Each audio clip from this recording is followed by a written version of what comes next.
자, 이렇게 가격이 떨어졌으면 괜찮다라는 생각이 들어서 한번 전화를 해보도록 해볼게요.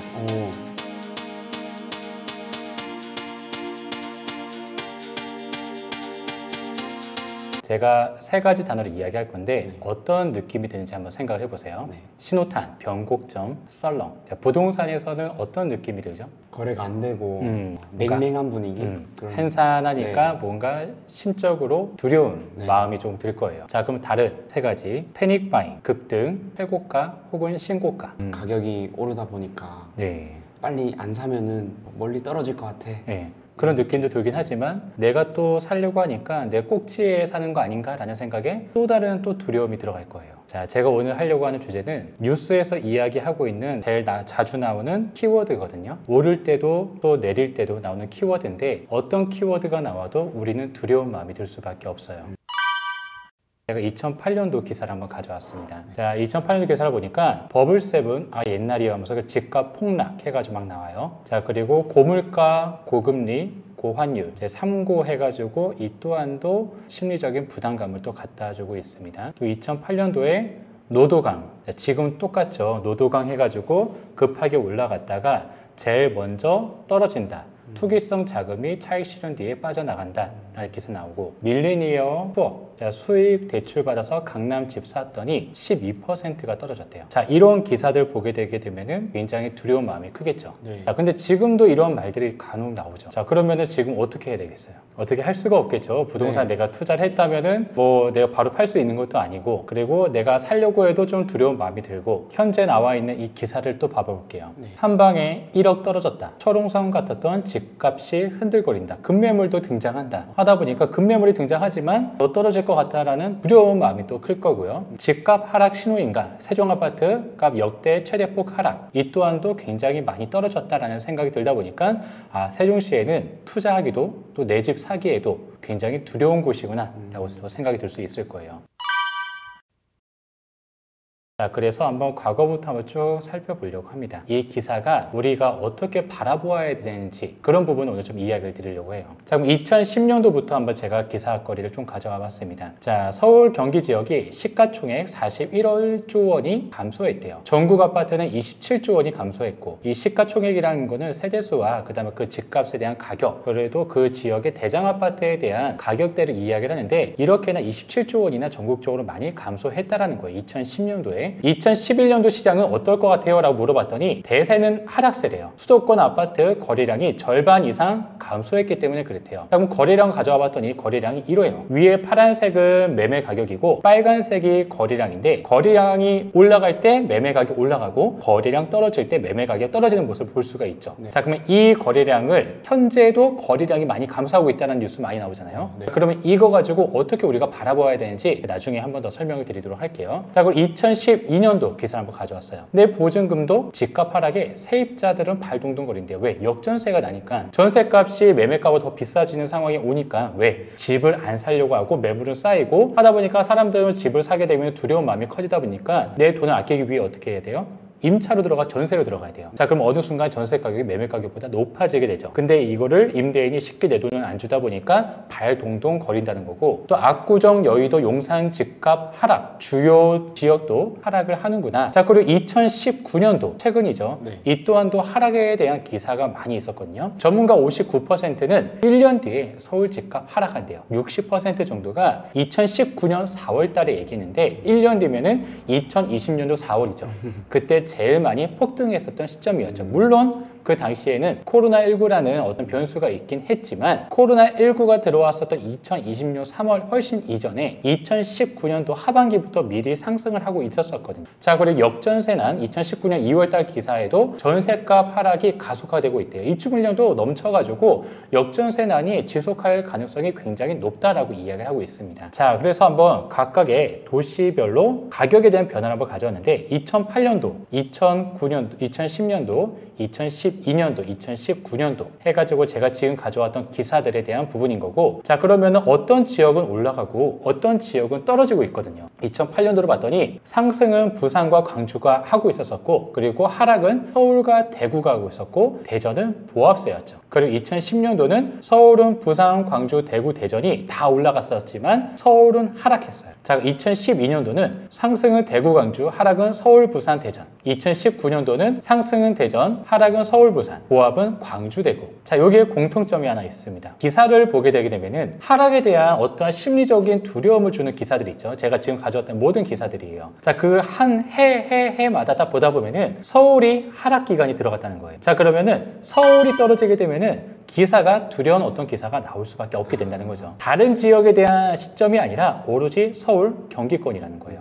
수도권에 대한 하락? 그러면은 기사가 하락에 대해서 점친다라는 거죠. 자, 그런 부분은 조금 더 중심적으로 봐야 되는데, 자, 그러면 기사가 하락한다고 해서 무조건 하락하느냐? 자, 그럼 아까 전에 거래량 부분도 이야기했었죠. 2010년도에요. LH공사 국민은행에서 제공한, 자, 거래량이 떨어질 때 매매가가 떨어지는 모습을 보여줬습니다. 자, 원래 이렇게 가는 게 사실상 맞아요. 왜냐면은 수요가 그만큼 떨어졌기 때문에 매매에 대한 가격도 떨어져 줘야지만 되거든요. 자, 그런데 지금은 그렇지 않아요. 자, 거래량이 이렇게 최근에는 이게 2010년도고 2019년도입니다. 동시에 서울에 대한 가격이 잠깐씩 하락했어요. 자, 그리고 밑에 거래량을 보면은 동시에 또 거래량이 떨어져 줍니다. 자, 그런데 2010년도에 대한 거래량 하락과 2019년도에 대한 거래량 하락은 달라요. 2019년은 조금 떨어지고 막 올라가죠. 떨어지고 있음에도 불구하고 올라가잖아요. 네. 자, 뭐가 다를까요? 거래를 못하게 규제를 맞아요. 2010년도 같은 경우는 자연스러운 거래량 하락이에요. 자연 현상이라는 거죠. 시장 경제에 맡겨놨다는 거예요. 왜냐면 2008년도 11월 3일에 수도권에 있는 강남 3구를 제외하고 모든 지역의 규제를 완화시켜줬거든요. 해제를 시켜줬죠. 하지만 2019년도에는 이미 서울에 대한 규제가 있는 상황이다 보니까 살려고 해도, 구입을 하려고 해도 두려운 마음이 큰 거죠.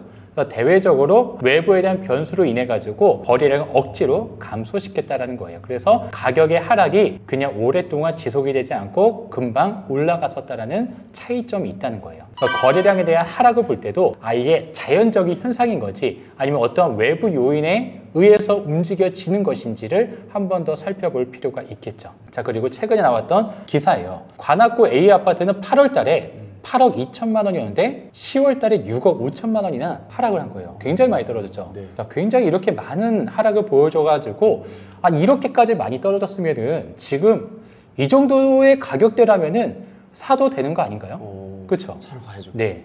그래서 제가 실거래를 한번 확인을 해봤어요. 확인을 해봤더니 이렇게 8월 달에는 8억 2천 그리고 10월 달에는 6억 5천에 거래량이 진짜로 찍혔어요. 그 층도 18층이고 16층이에요. 괜찮아요. 진짜. 타입도 똑같죠. 네. 자, 이렇게 가격이 떨어졌으면 괜찮다라는 생각이 들어서 한번 전화를 해보도록 해볼게요. 네, 안녕하세요. 네.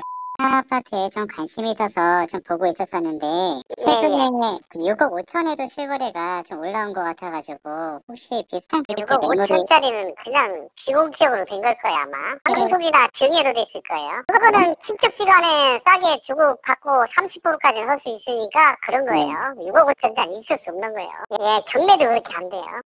이렇게 뉴스에서 이야기 들은 것과 실제는 다르다는 거예요. 다르네요. 예. 물론 이제 소장님 말씀으로는 증여다라고 추측성 발언이긴 합니다.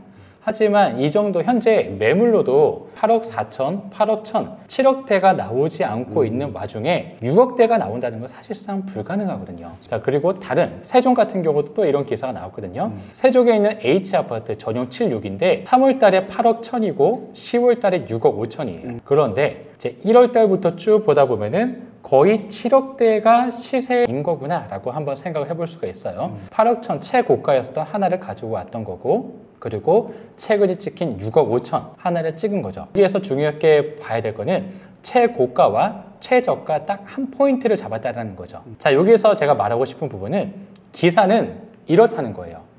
현존하는 상황으로 자신의 생각을, 기자의 생각이죠, 스토리로 만들어가는 것.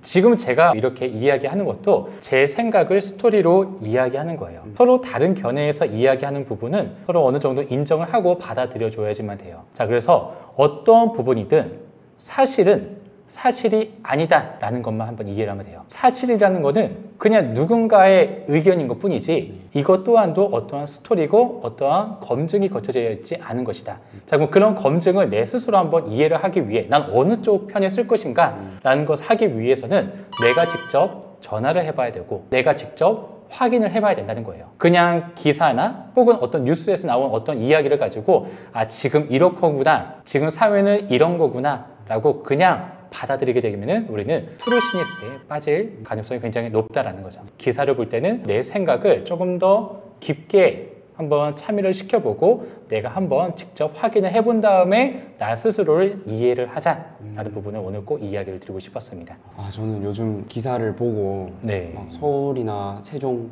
그런 데는 진짜 하락하고 있구나, 그냥 철떡서니처럼 믿고 있었는데 직접 전화를 해보면 실상은 그렇지 않을 수도 있겠구나라는 거를 오늘 좀 느낀 것 같네요.